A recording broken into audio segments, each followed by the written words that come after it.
All right, good evening, Who Dat Nation. Welcome to the WDN Chatline podcast. This is the host CB, and I'm here with my teammate. I'm here with WD. WD, how you doing tonight, fam? Man, I'm doing pretty good right now.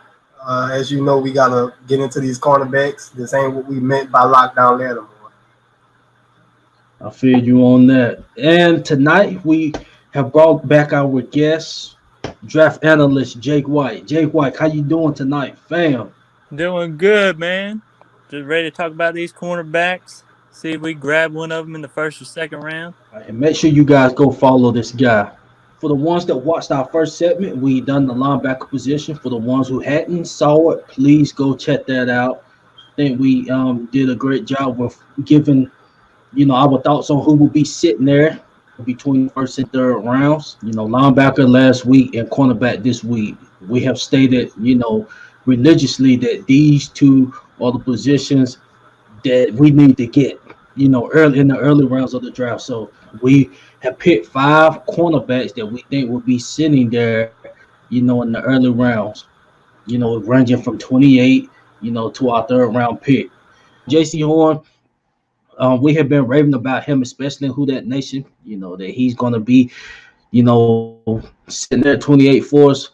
His draft stock has rose since his pro day, so I highly doubt that the guy will be sitting at 28, especially, with Caleb Farley possibly dropping, due to injuries. JC Horn, to me, is no way he'll drop that low to 28. The same with Patrick Surtain. So those two guys, just some honorable mentions. So let's go ahead and get started. Cornerback Caleb Farley from Virginia Tech. Man, I didn't even know this guy was, 20 minutes from my high school. So shout out to him. He played quarterback in high school. Once he got to college, he transitioned to a cornerback. As far as his college career, the 2020 season, he opted out. He's a real lengthy guy. He reminds me of Dominique Rodgers-Cromartie. He's 6'2", around 205-ish. He had a history of injuries. But he did run a pro day. He did run his 40 at the pro day and ran a 4.28. He has the ball skills, has length, speed, attacks the ball in the air, tracks deep passes, physical and can tackle. He's very good with his hands. I would say that he needs to solidify his tackles more. He could definitely do better in run support. I mean, he is a DB, but you like DBs that can tackle. And you just want him to help more in run support. He could definitely improve in his technique, but fear not, Chris Richard is there to coach him up. When I was looking at his tape, 2 of his best games was 2019. He did great against Notre Dame, mainly against Chase Claypool for the Steelers now. I thought he did great against him, battling him, pressing him. The Miami game in 2019, I thought he did great in that game. Got quick feet for his size, like you said. He locates the ball really well when it's in the air. He's one of them long, presses well. In zone, he does a good job redirecting the wide receivers. Some cons, one of the main cons I've seen when he's in off technique, he stays in his pedal too much at times. But, you can fix that. I think they're doing the medical check on him. Or his medical is coming out this week. I think it's a hernia or something like that. I know I'd read somewhere minimum of 3 to 4 months, but it may be less or maybe more. I have to wait till later this week, I think, to see. So you're saying that the Saints have a chance? Yeah, that's the only reason why we have a chance. Because he would have been either first or second. Him or Surtain would have been top 10, top 14 at the latest. But since the back injury, that's going to push him back. So we got a shot at him. And if we get him, that's a huge get up. If he's healthy, Lattimore was supposed to be top 5, but it kind of fell to us at 11 because he had the 2 hamstring injuries. So that'd be great if this happens. He does well at tracking the ball, but when they kind of in the red zone, throwing little short fade routes, we've had experience of our DBs, not defending that well. When they just lob it up in the air, he looks at the receiver instead of, turning his head around. When I seen that, Mayor's of PJ, just came up. So He definitely got to work on that. But like I said, he got the length and size to defend the ball, so he definitely don't have to look at the receiver, while little fade route gets thrown. He definitely would have been a top 2 cornerback coming off, but it was just the injuries, man. Just the injuries. And he went out there before he had his back surgery and ran that 4.28. So that's a positive, you can get from that. I'm pretty sure a team is going to take that gamble on him before he gets to 28. So I will be totally shocked, if this guy is there at 28. Okay, so next we will move on to Asante Samuels Jr., cornerback out of Florida State. First thing that stands out to me, his size. That's what stood out to me. At first, I was like, "Where's this guy, a slot guy, or okay, he play on the outside?" Then I had to realize his father is the exact same size and was a hell of a cornerback, for Philly. So he done pretty well on the outside. So father like son, situation with me. If his father can do it, the junior can do it as well. His hip movement, he's able to twist his hips. That definitely, will make you last a long time in this league, playing at a high level if you good with your hips. And he has some speed. His 40 at the pro day was 4.5, around that range. So, that's pretty good speed. His vertical was a 35. He played in 8 games this year. He had 30 tackles, 3 interceptions, and 6 pass defenses. Just like you said, man, he plays just like his father. He has amazing ball skills, fluid movements, like you said, CB, physical, and will tackle. He turns his head at the right moment. He picks up assignments really, really well, and he will attack the football. I would say that his size, just like you were saying, CB, his size, he plays just like his father. But this is also just like Antonio Winfield that was drafted. I feel like teams passed on him due to his size, and he turned out to be a gem. I feel like this could be the same situation. And I will also say that we had a cornerback the past year or so, and his name was Norris Jenkins. He too is 5'10", and his weight is almost the same as Asante Samuel. So if you're looking for a number 2 cornerback, I feel like it's him. The thing about Norris Jenkins that was so great about him is he jumped routes, and I mean he did it so beautifully. This guy, Asante Samuel Jr., he can do the same thing. That's why I think this would definitely be the perfect replacement for Norris Jenkins. Not only because of the size, just the play style in general. He got all the traits that Norris basically had. And I think he's in the NFL already too. Of course, he's not perfect because, we talked about his size. And I will say he's a bit grabby. But I mean, that can be fixed. And yeah, I can see this guy excelling in the NFL just like his father. And to me, his zone coverage can improve, but then the system, it's heavy man coverage. Then the system definitely fits his mold. But as a cornerback in general, you have to be good at both types of coverages.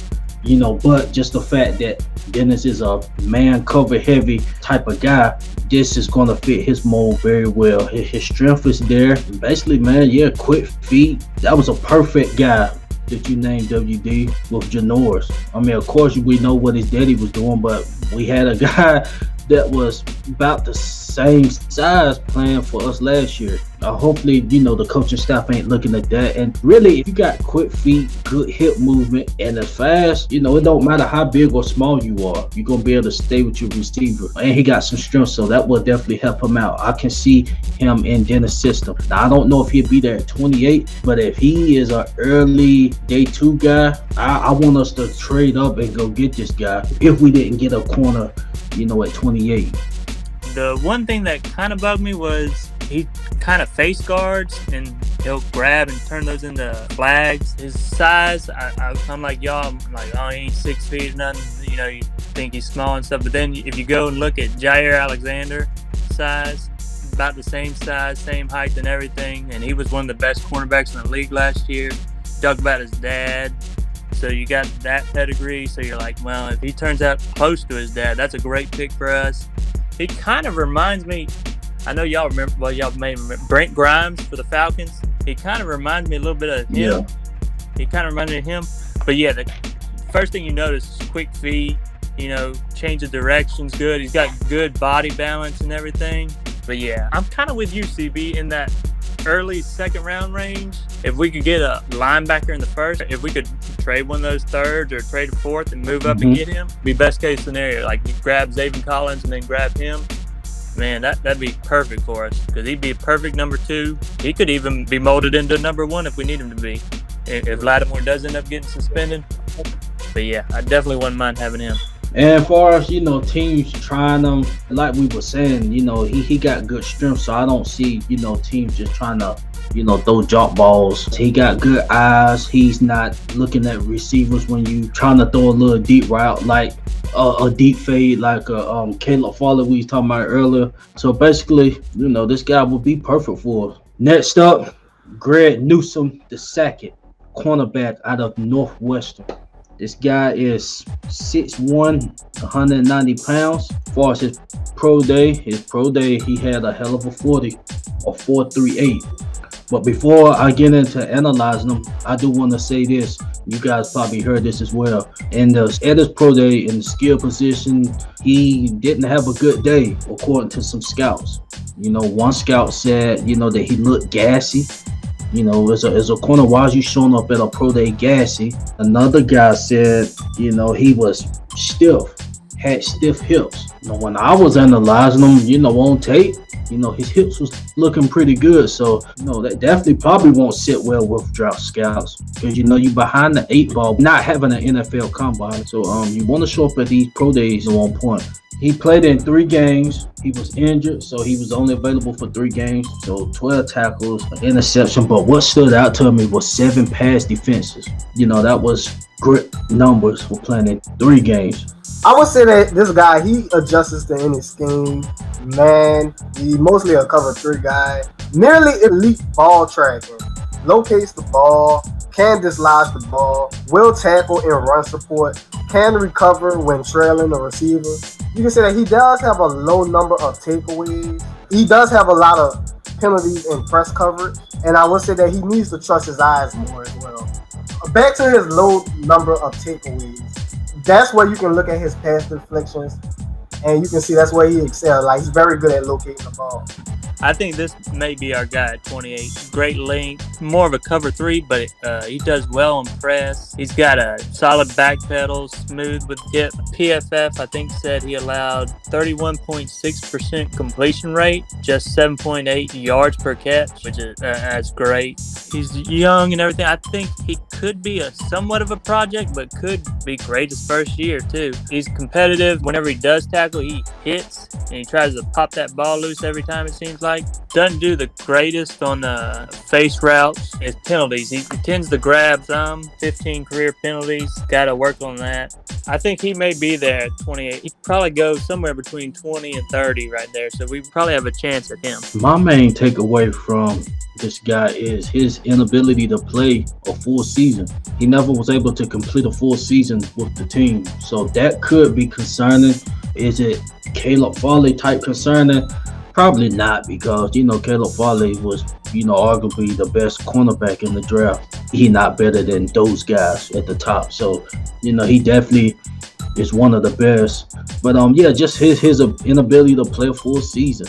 He had great recovery speed. He has the traits. And another thing is that Northwestern played heavy zone type of defense. That be an issue? I don't think so, because he possesses, the athleticism and good recovery speed, and he's fast. He will be able to play, some good man coverage football, with Dennis if, he's there at 28 or, between 60. Depends what we do at 28. We go linebacker and, he's sitting there in the 30s. Maybe we trade up. I could see us possibly trading up for him. Had a good 40, but, we shall see. Okay, so next up, we have Eric Stokes, cornerback from Georgia. Eric Stokes is 6'1", 185 pounds. He ran his 40 at Brandon Marshall's pro day. But the thing about it is he ran a 4.25. And then he also had a pro day and ran the 40 twice. And it was 4.29 and then The second one was a high 4.2. So around that range, that's his speed. So he definitely is the fastest guy coming out of this draft. So just that alone would definitely help improve his stock. The 2020 season, he played in 9 games. He had 20 tackles, 4 interceptions, and 4 pass defenses. With him having 4 interceptions, that just showed that, he can locate the ball and go get it. His ability to play the press very well, that's also a great thing. It's one thing, to be fast, but it's another thing to be able to press a guy real well along with being fast. So just say if you get beat on the press, you got the speed to catch up with him. So that will definitely help him. I see a lot of upside in this guy, especially with this blazing speed that he showed. Has speed, he has quickness, can play both inside and out, twitchy, shows flashes of being a playmaker. I will say this for the Saints, we lost Justin Hardy, so he could play special teams. I know we will probably have arguments of playing one of our starting cornerbacks on special teams, but this guy, he can definitely be a gunner on the punt team. So if you're looking for a Justin Hardy replacement, there you go right there. He has to improve his tackling, and he needs to play with more strength. He has to use his feet more because he fights with his hands. He leads with his hands too much, so he definitely got to use his feet more. And like you said, he's so good at the press that it can kind of mess him up, here and there with some penalties. He is fast, the speed is fast, but sometimes some of these shifty receivers got off on him on some quick routes. I said I see his press coverage getting even better as time goes. So shifty receivers shouldn't even be getting off like that. He shouldn't have a problem. I will say I know he can play inside and out, but in the NFL level, do you think he'll be more of a slot guy than an outside cornerback? Because I could definitely see him as a cornerback number 3. He may be able to play inside. I like him better on the outside, but I don't know. He may be able to play in both. You may be right. He could be CB3 for him. I mean, all those numbers definitely pop out. It seems like he's more of the under the radar type cornerback in this draft. So he may fall to 64th in the second round. He tracks the ball in the air well. Got the length. He does pretty good diagnosing the play. Doesn't flip his hips off the line sometimes, and that loses him a step. And I know his speed helped him recover a lot in college, but you can't really do that in the NFL. And then he likes to grab too, which Saints, we get enough penalties. We don't need him grabbing as much as he does. Developmental wise, he could be pretty good in a couple years. I definitely wouldn't mind taking him just on his potential alone. Could be inside, could be outside. Plays good press too. Solid press in man or zone. He does decent in. So yeah, definitely not a guy I wouldn't mind in the second round if he's there. All right, we can go ahead and get to the last cornerback of the night, which is Kelvin Joseph, cornerback, Kentucky. His size is 5'11", 197 pounds. His 40 time is a 4.34. I believe his pro day, a lot of buzz been going around that his pro day, him having a very good pro day, has helped his stock. When I first heard about this guy, I kind of seen him as a day 2 guy around the 60 range. I still see him as a early day 2 guy. If he's sitting there and you don't have an Asante Samuel sitting there or a Grant Newsome sitting there, like I said, we got pieces to play with. So if this guy is sitting there and Asante and Newsome is off the board, we got to go get him. His 40 was the 4.34, a vertical over 35. That's pretty good for a cornerback his size. He played in 9 games. He had 25 tackles, 4 interceptions, and 1 pass deflection. When they're playing zone coverage, his backpedal, he definitely is not good in backpedaling in zone coverage. Basically just dropping back. His recovery speed, he can't recover off of those back pedals. Thank God that Dennis' system, is once again, man heavy. You guys know that Who's That Nation. We're gonna have some zone coverage plays called, so he needs to, get his back pedaling right. So he definitely got to recover in that. He definitely plays with a bit of confidence that's needed in the NFL. He has the ball skills. Good size, good length to play outside cornerback. He does show up in run support.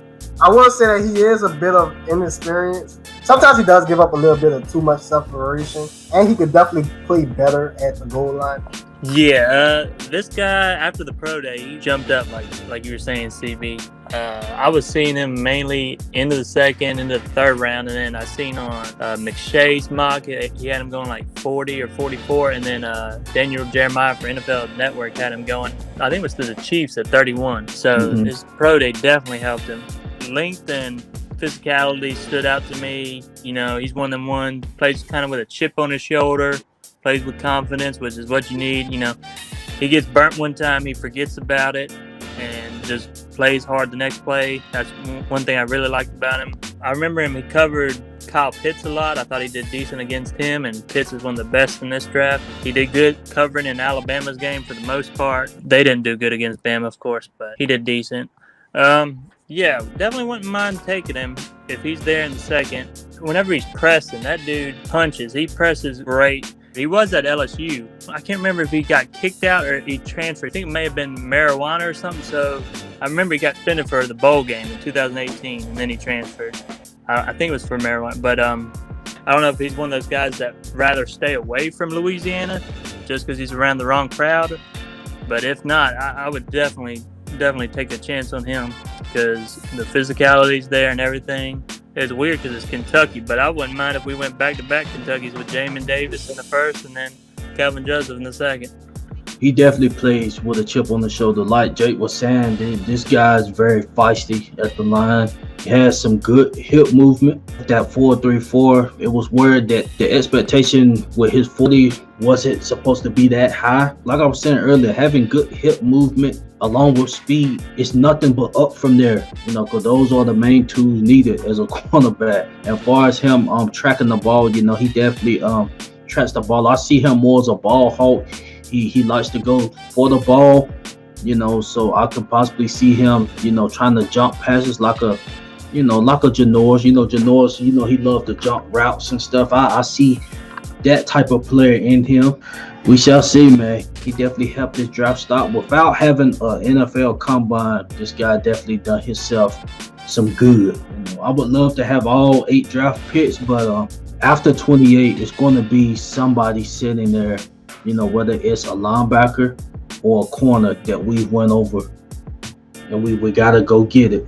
So if he's sitting there, you know, in the 30s, we got to get him if these other guys is not sitting there. I want to give an honorable mention for a couple of them that could be there in the third round. Eric Stokes' teammate, Tyson Campbell. He ran a good 40 time. He's a big, long, rangy corner. And then the kid out of Syracuse, I'm going to try to pronounce his name, Ifeatu Melifonwu.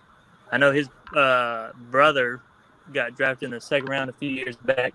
He's athletic as hell, and he could be good. I know he's more of a zone coverage guy, but his measurables and stuff, I think he could be a solid pick there in the third too. I was thinking if we did draft Caleb Farley in the first, I wouldn't mind double dipping in like with that second, third round pick we got or the fourth round pick, just in case his back isn't quite there yet. And if we got Lattimore going to miss some games or whatever, it'd be nice to have at least one solid corner out there with P-Rob and PJ and Chauncey. So double dipping wouldn't be a bad thing in cornerback position. I want to say good job pronouncing that name. I wouldn't have tried that. So. Oh, Melifon. Only reason I remember his last name was because of his brother. But his brother was, I don't even think, Patriots may still have him. I know they cut him a couple of times, but he was athletic as hell. And this kid's same way. He's just more of a zone guy, but I think Dennis Allen can coach him up. Well, not sure if we're going to have starting cornerbacks the first few weeks of the season, but I would say that Saints better draft one very early. The 2021 Saints definitely relies on this draft. If we're going to be contenders this year, it falls in the draft. So once again, we've repeated religiously on this podcast, cornerback and linebacker, it has to be early. I don't want to see no 4th, 5th round. I mean, we've had a track record of getting late gems. I know that, but we need the first, second round, 28-60, or with a trade up in the second round. We have to make something shake at linebacker, cornerback early. and it's a good chance that we can get one of these top prospects, either at line, whether it's a linebacker or cornerback at 28. One of these guys we mentioned, or if the honorable mentions drop, we need to get 28, and then we get to 60. I don't think we're gonna wait to 60. I think we're gonna move up, but at sometime in day 2, whether it's the second or the third, we need to get in these 2 positions. Y'all talking about double dipping? I say good luck with that again.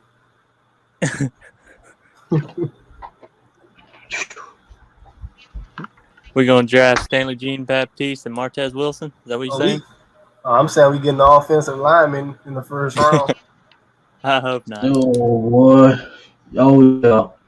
Yeah, it's definitely going to be on. I would say something, but I'm going to just hold off on that. We better not do that. But I will that mention. Make sure you guys please like, subscribe, and follow the page. And once again, we would like to thank Jake White for joining us tonight as a guest. Once again, be sure to go follow this guy. He does great insight on the draft with these prospects. He have his draft board. So once again, appreciate you, Jake, for coming on. Oh yeah, no problem. This is the WDN Chatline podcast, and we are out. Who that? For life.